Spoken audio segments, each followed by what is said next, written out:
I'm Sandra Roycroft-Davis, and I'm the founder of the Slimpod program. And today I've got a very special lady with me. She's got a story like so many other people. She's been dieting since she was 16. She tried everything, including hypnotherapy and the skinny jab, the cabbage diet, so many of the usual things. And she's been classed as a beast for the last 20 years.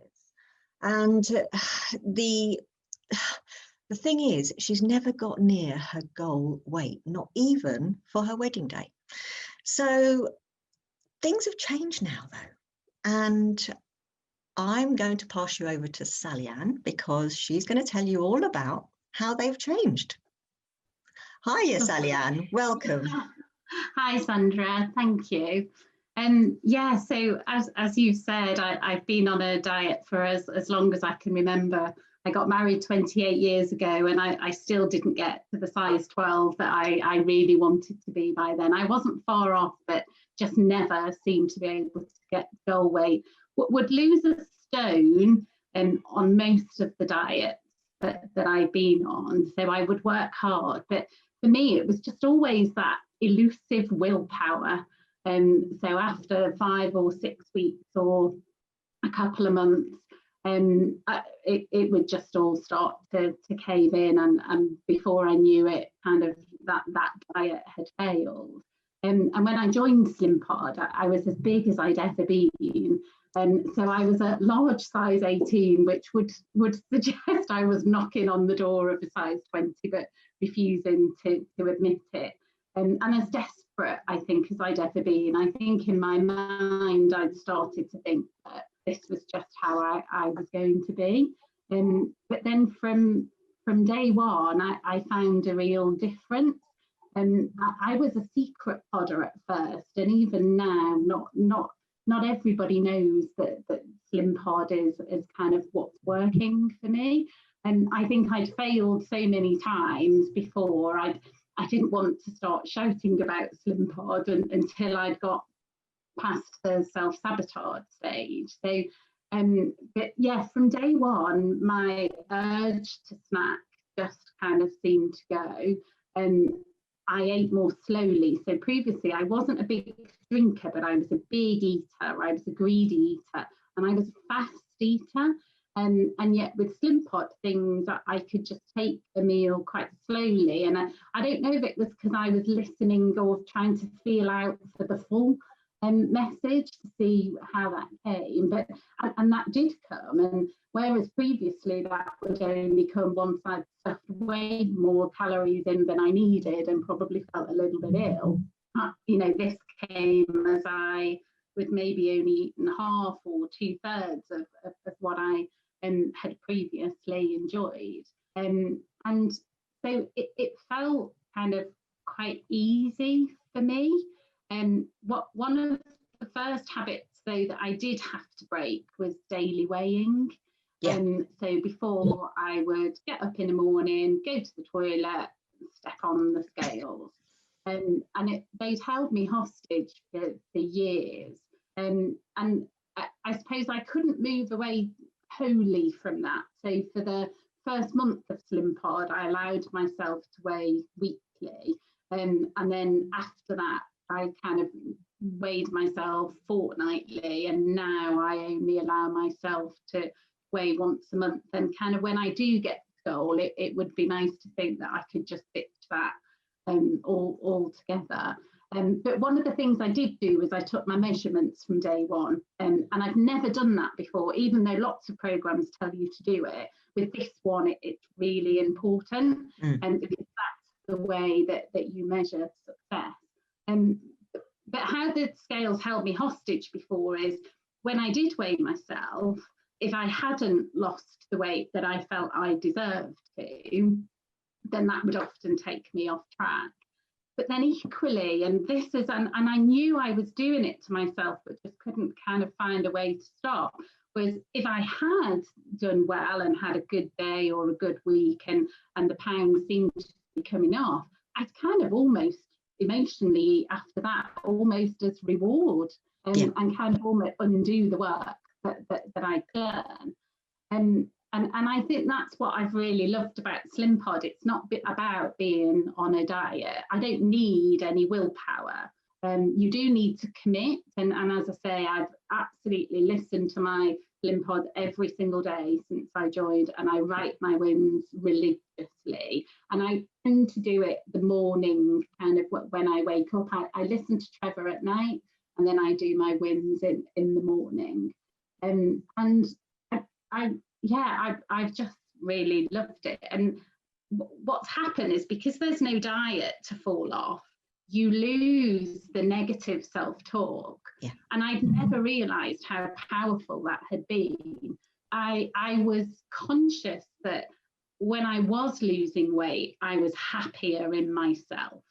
So I knew that I was a happier size 16, size 14 than I was at a size 18 going upwards. But what I'd not realised was that was because when I was failing on a diet, I was brutal with myself. I would talk to myself in a way I would not talk to any other human being.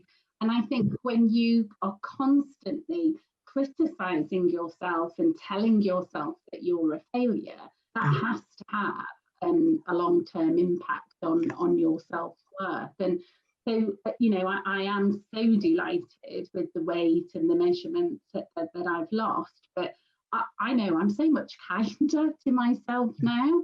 I'm happier, I love myself more. To the point I used to hate having my photograph took. I'd look in the mirror and I'd hate what I'd see. Whereas now there's even the odd photograph that I see and I think, actually, I look quite nice in that. And I look in the mirror and I kind of do it, no, you are worthy, and you can do this. And so there's a real difference in confidence, I think. Yeah, fantastic. So you're wearing a special dress at the moment, aren't you, as well? Yes, I am. So I bought this dress about 4 years ago, and I could just about get in this dress when I wore it, and I've worn it once previously and just haven't been able to get in it since. That's one of the things I've loved about Slimpod, is that I do have things in my wardrobe that are either never worn because they're bought with a I will get into it, or only kind of in my slimmer days.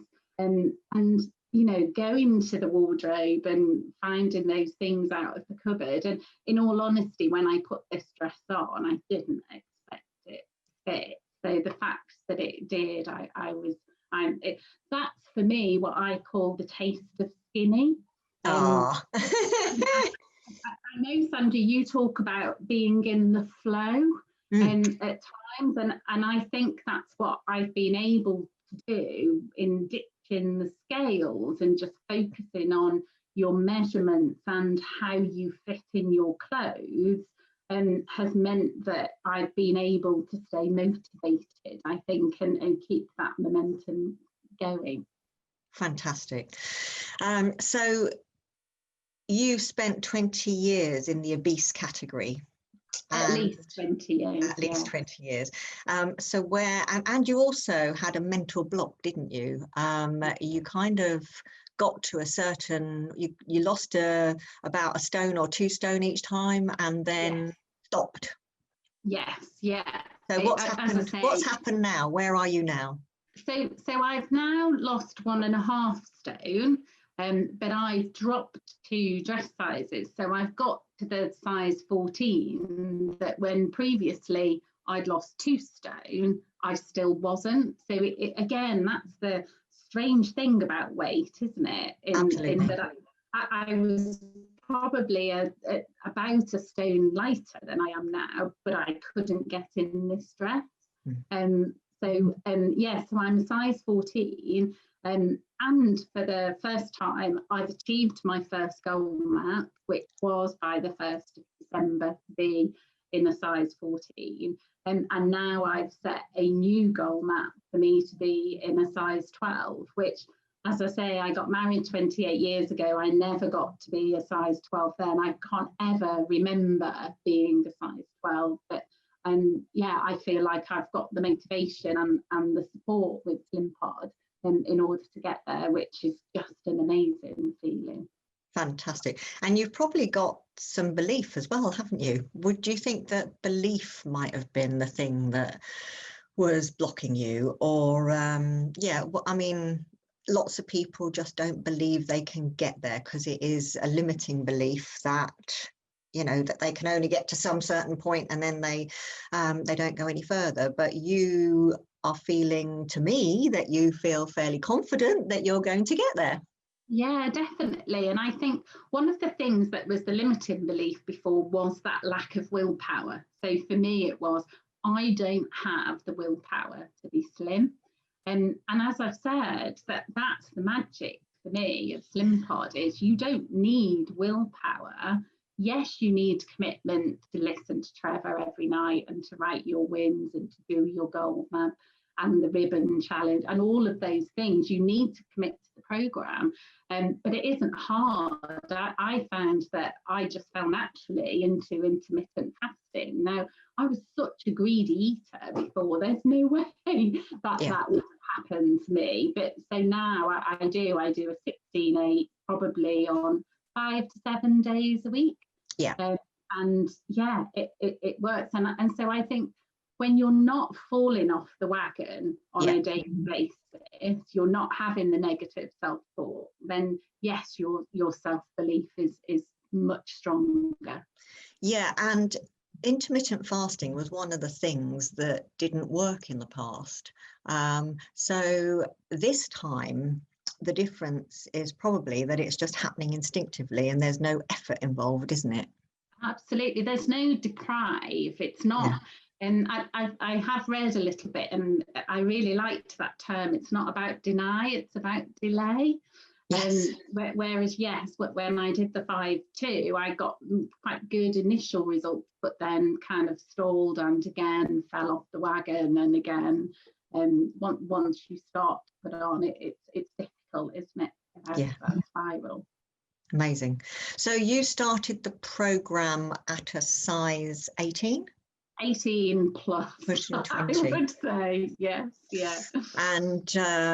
And I can't wait to see you when you're in your size 12. Yeah, me too. We'll have you back.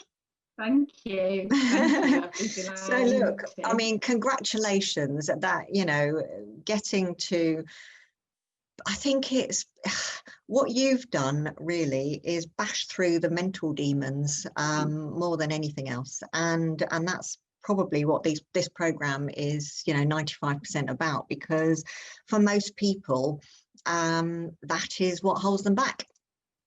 And so Sally, you did some exercising as well, didn't you? You did that, and how different has that been to, you know, from the time before? That for me is the other Slimpod magic dust. I don't know how you do it, Sandra, but yeah, the love of exercise has really grown over time. So I was a real couch potato before, whereas to start with, I found that I was enjoying the morning dog walks and demanding that it was me that was doing those dog walks rather than anybody else, and walking further than normal. And so my average steps increased from about 6,000 to 10,000 each day. I also started tap dancing, which was the first time in 30 years. I loved it. And then in month 4, so over the last month, I accepted a challenge from one of the community managers, Lynn, and it just seems to have ignited a love of exercise for me, and I just can't get enough of it now. And it's so bizarre because it's so not me, but it might just be doing 7 minutes or 14 minutes a day of LWR workout, but my steps now are at least an average 12,000 a day and an average of over 90,000 a week. And yeah, it just makes me smile because there is a bit of me going, who is this person? But clearly all of those steps and all of that exercise has to help from a weight loss perspective.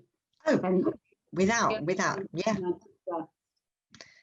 a shadow of a doubt. And also because you're loving it, it means that it's just becoming part of your life. So yeah. Look, thank you so much for joining me, and you've just got an incredibly inspiring story, and I just wanted to instill some belief in others that they can do what you've done, because you have got a story that is so familiar to so many people. And yeah, just want to thank you for coming on and telling me the whole thing, and yeah, look forward to seeing you when you've reached the goal that you feel is right for you, even though at the moment you're looking fabulous the way you are. Oh, thank you, Sandra, and thank you to Slimpod. It's gone from a diet failure to achieving. I can't thank you enough. Oh no, I mean you're the one who's done the work. You've believed in it, and there you go. So thank you. Thanks for coming on, and yeah,